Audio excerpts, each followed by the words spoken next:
A pleasant day, grade 4. It's English time once again. I know you are all excited with our new lesson. Have fun!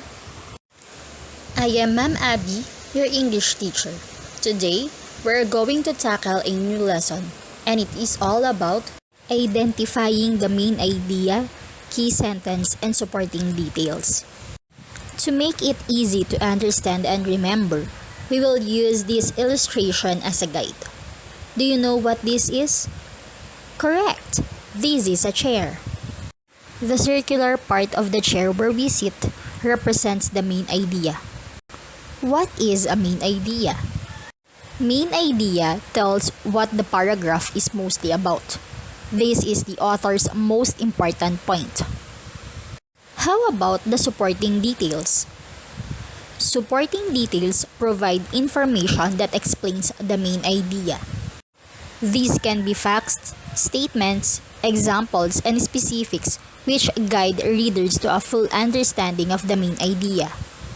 In the illustration, these are the legs of the chair. The legs of the chair support the seat, in the same way that the supporting details support the main idea. Let's talk about the key sentence first.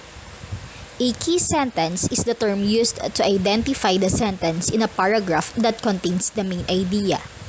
It mostly comes in the beginning of the paragraph, but sometimes it can be found at the end too. You might get confused.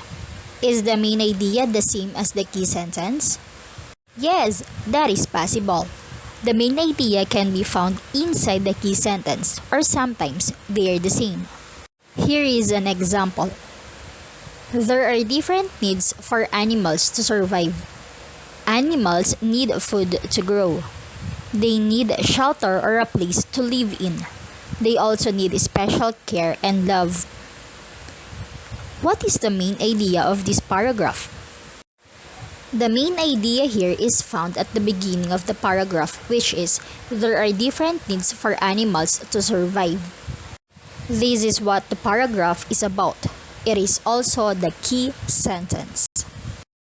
Now, let's find out the supporting details.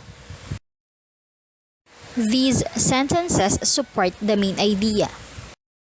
You might ask how to identify the main idea. First, read everything first. Then, ask yourself, what is the text all about? What is the key sentence? Usually, the main idea is found within the first sentence in a paragraph or the last sentence as a closing statement that ties all the ideas together. Now, how about the supporting details? How can we identify them? We must look for facts, quotations, statements, examples, specifics, statistics, and other extra details that support one main idea. It's time for a quiz! Let's see if you can now determine the main idea and the supporting details. For our quiz, let's use this diagram to keep our answers organized. Milk contains the 4 kinds of nutrients needed by the body: protein, carbohydrates, fats, and minerals. It is almost a complete food. Young and old alike need milk. Milk is a very important food. Now, what is the main idea in the paragraph? What's your answer? Fantastic! You are correct. The main idea here is milk is a very important food. This time, the main idea is found at the last sentence of the paragraph.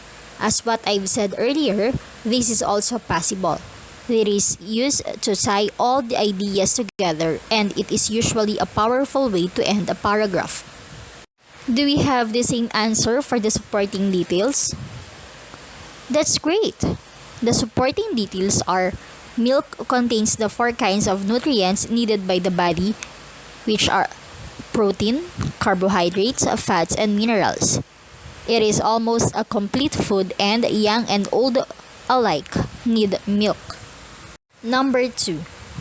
Cotton is one of the most valuable plants because of its fiber and its seed. Cotton fiber provides more cloth and clothing for men than any other fiber. For many years, cottonseed was considered entirely worthless. However, it was found out to be a very valuable source of oil. What is the main idea in this paragraph? What's your answer? Right, the main idea is cotton is one of the most valuable plants. We will not include the phrase because of its fiber and its seed because it is already explaining why cotton is one of the most valuable plants. That is already a supporting detail.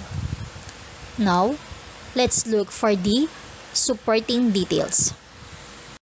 You are correct. So here are the supporting details of the paragraph. But wait, why do we need to find the main idea? Finding the main idea improves our comprehension of the text. The main idea ties all of the sentences in the paragraph or article together. Once you identify the main idea, everything else in the text should fall into place. Congratulations! You are all fantastic! I hope you had fun learning our lesson for today. That's all for today. Thank you for watching and listening. Bye!